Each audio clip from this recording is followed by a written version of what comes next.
Hello everyone, আসসালামু আলাইকুম। আশা করি সকলেই ভালো আছেন। হ্যাঁ, আপনাদের দয়ায় আমিও ভালো আছি। গাইস, রাতের মধ্যে রামেন নুডলস খেতে ইচ্ছা করলো, তো ভাবলাম নিয়ে এসে খেয়ে নিই। তো আব্বু নিয়ে আসছে, তো এটাকে এখন রান্না করব। দেখি খেয়ে। আমি সিদ্ধ করার জন্য গরম পানি দিয়ে দিয়েছি। এখন গরম পানিটা বলক আসলে দেন আমি নুডলসটাকে দিয়ে দিব।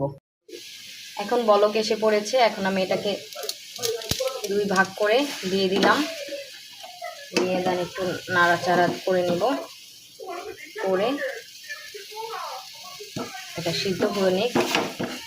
এটা সিদ্ধ হতে হতে যতটুকু সময় লাগে ততটুকুর মধ্যে আমরা ফিরে আসছি। এখন আমি নুডলসটাকে সিদ্ধ করে নিয়েছি। এখন আমি এই সসগুলোকে কেটে দিয়ে দিব।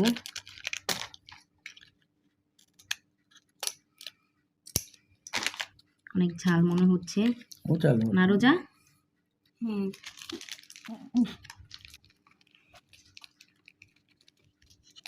গ্রামটা আছে তো সেই একটা গ্রাম আসছে না রোজা? রোজা খেতে পারবি তুই? আবার খেয়ে কান্দিস না, হ্যাঁ?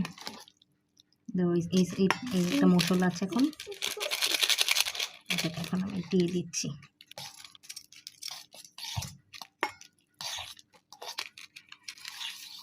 এটা হচ্ছে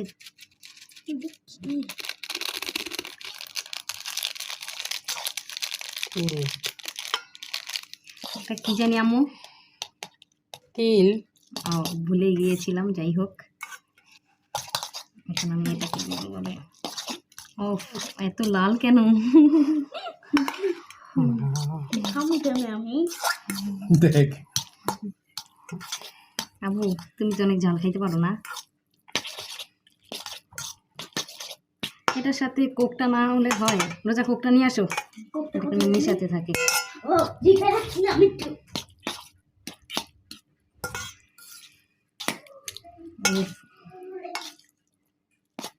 একটাই ট্রাই করে দেখি। দাও আমি খুলি, দাও।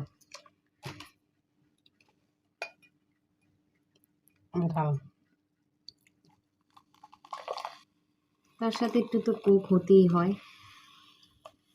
সো এভরিওয়ান, এখানে আমি কোক নিয়ে নিয়েছি আর রামেন নুডলসের সাথে একটা ডিম নিয়ে নিয়েছি।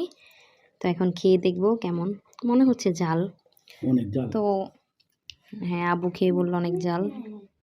এভরিওয়ান, এতটুকু খেয়ে আমরা একজনে একটা করেও নেই, চারজনে নিছে একটা, তাও এত ঝাল আমরা খেতেই পাচ্ছি না।